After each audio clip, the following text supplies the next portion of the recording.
Good morning, traders. So this is Steve Ganz here. I've got a new concept trade that I'm going to share here. What I'm going to try doing in videos going forward as well, and I'm trying to figure out all the logistics of this, so this will be kind of a first run, is I want to break the videos up basically into three segments. The first segment is going to be the trade premise. In other words, what is it that what is my theory or my premise about the market or about a given stock? And then once I define the premise, then I want to look for the trade to apply to that premise and then go ahead and execute the trade and save the trade here in OptionStrat. So let me give you my premise here first this morning. So the premise is looking at a chart of Apple. Okay, Apple has recently taken a big hit through a number of things. Sales were off a little bit in China. They had some watch deliveries they couldn't do around the holiday season, etc. So all of that resulted in a pretty big drop in Apple. But let's look at where that drop came to from a technical standpoint. That drop came right down to these areas, these points that had previously been resistance. Of course, that resistance was popped through a little bit right here. But the bottom line is, if you were to extend this particular trend line that's been in place for quite a while, extend this line out a little bit, Apple pulled back right about to that trend line. The other thing to note is this dashed blue line here. This is the 200-day simple moving average. Now, the 200-day simple moving average is also kind of a major point where large institutions will often come in and look to start buying something, kind of like they did here. Doesn't mean it's not going to drop through that 200-day line, but it's kind of a signal to people that, if you're looking at what has been a long-term bullish stock, that may be a logical point to consider a bullish position. Again, at a pullback to that 200-day moving average. So there's a couple of things coming into play, right here, this support line that's in place, the 200-day moving average in place. We have seen that Apple has bounced off of that. Another piece of my premise here. This is a day where the S&P is down 31 points, okay? Let me come back to Apple here. When I clicked on the S&P, it went off that. I'll come back to Apple. And, Apple is kind of holding up here today. Well, it's off a little bit, but it's not off as much percentage-wise as what the overall market is. So Apple's showing a little bit of what I'll call relative strength here. So all of those things are leading me into considering some sort of a bullish to neutral trade on Apple. If Apple stays in this general range of 187 to 180, well, I want something that might profit from that. I also ideally might want something that would profit if Apple were to go higher. So if that's my premise, let's now start looking at trade selection. So when I come in and take a look at trade selection, again, I love the build function here.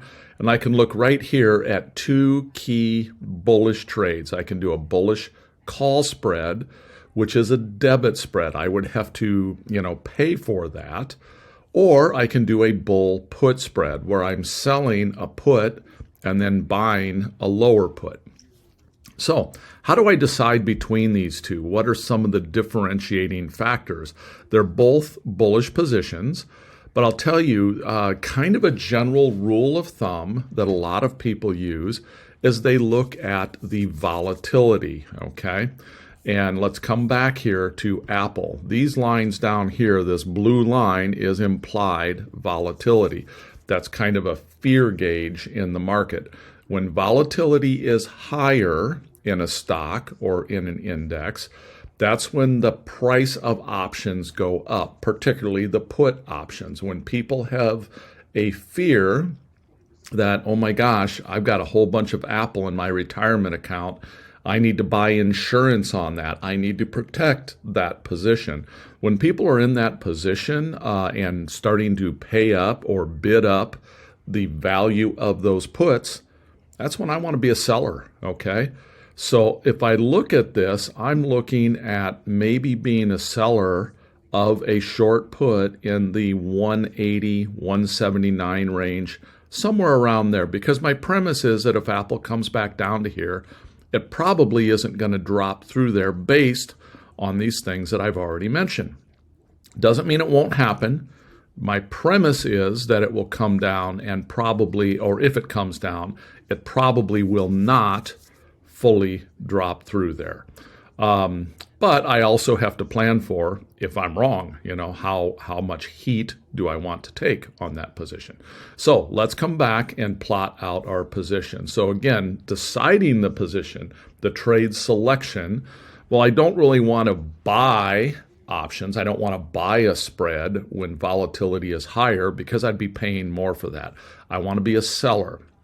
When people are fearful of a given thing happening and they're buying that insurance, I want to be the one selling that insurance to them. So we come in here. Let's just take a look at Apple. And let me just tighten up my range here a little bit so we can see this full position. And I want to go out a little further than this in January 19th, but I do need to note Apple has earnings out here. That earnings are on February 1st.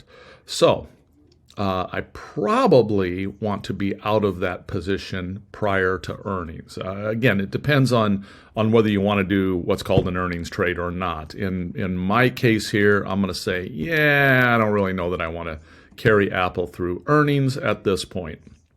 So I can come in here and look at where do I want to sell my particular put spread, and what do I want to buy as my backup, as my protection on this put spread. So I can come in right to this general area here. Again, if my premise is that I don't really think it's going to go much below 180, I can sell the 180 put, and then I can buy some sort of closer put, a 177.5, that does give me $200 in downside risk on this trade with potential profit of around $50. It's got a pretty high % chance of profit. So in other words, the calculations kind of indicate that this thing's probably a little more likely to stay above 180 than it is to drop below 180 mathematically. So that's certainly a good thing to look at. So now I could even, if I'm going to take in $50 in credit, I could even go a little higher on this and take in more money in credit. Again, maybe I still just want to leave this as a $2.50 spread. But here I've moved, a little further closer to the money. When I get closer to the money, I will, in fact, get higher levels of premium for selling that put. But look what happened to my probability of profit. It did drop a little bit. So am I willing to trade that lower chance of profit for a higher credit that I'm going to take in? That's, again, something every trader needs to kind of consider. So let's just go back to where this was. So I'm going to take in $48, $200 in risk, 74% chance of profit, or I can take in $72, 63% chance of profit, and a little less risk. Of course, a little less risk because I took in a little more premium up here. Well, I think I like this one actually a little bit better. And yes, I am closer to the money at this point. My break even is just a little below 182. So in actuality, I need Apple to really kind of hold up above that 182 point in order for this to remain a profitable position. So I'm certainly taking some risk there. I get that. But based on, again, my premise of Apple staying probably above this 180 mark, I'm okay taking that risk. Now, I could also do one other thing here. I'm not going to do it in this particular, actually, I might do it in this particular trade. Let's model it out. Again, one of the great things about a program like this is that I can look at a bunch of different scenarios. So what if my scenario is that, okay, if Apple does rebound, I probably don't expect it to break above 190 again. What if I also hold that belief?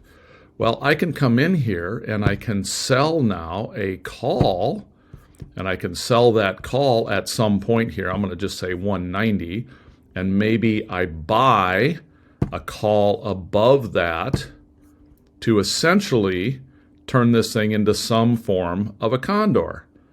And I can have this condor with a broken wing or a skewed condor to where, now I only have $100 in downside risk. In exchange, of course, I've taken on a lot of upside risk. So this is something that I could potentially add to this trade, and as I'm looking at this, I'm actually kind of liking it. So I can look at something along these lines, and let me now just back this off to today so I could see what my T0 line looks like. I can see that this line here is fairly flat. This T0 line right here is relatively flat around this point. That's what tells me, I can now look at my Greeks. That's what tells me in my Greeks here, I'm slightly negative delta. So I'll make a little bit of money in this case if Apple drops. Maybe I want to be negative delta, maybe I don't. Again, I can adjust this trade accordingly, do something along these lines to turn it to positive delta, which again is probably based on my original premise that Apple's likely to maybe rebound up a little bit. I probably would be a little more comfortable with something with some slight positive delta in it. This also, selling this call spread up here, also increased my theta. We didn't look at that, but if I exclude these, we can see what my theta is. And theta is only 73 cents a day. By selling that call spread as well and turning this into a condor in this case, it's actually an iron condor because we are selling a put spread and a call spread. So by doing that, I have dramatically increased my theta. I've more than tripled my theta. Okay, so that's key for those of us selling options looking to generate income from that. My chance of profit didn't change dramatically, which is nice. But the amount of credit I'm taking in went from $70 up to $100. So again, in exchange for that, I did take on this upside risk. So for some reason, Apple rips and it rips up above 194, I will probably need to find a way to adjust this trade or close the trade. But for right now, I am actually going to do the condor. I came into this thinking that I was just going to do the put spread, but as I'm looking at the market here making lower lows, although Apple's holding up fairly well here, I also see this overhead resistance in this 187 range that I'm kind of thinking it's going to have a hard time busting through there. So I'm now playing for a range in Apple of essentially 190 to 180. That's kind of where this trade is expecting Apple to hang out for the next couple weeks.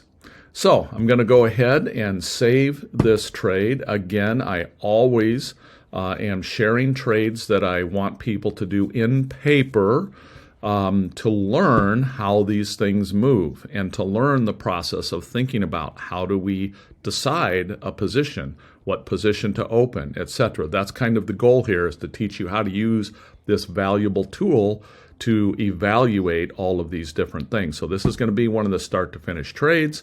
And again, I'll save the trade. I'll share the link down below. Please give me any thoughts, comments, etc. I very much appreciate the opportunity to share this with you. And everyone take care. Have a great trading week.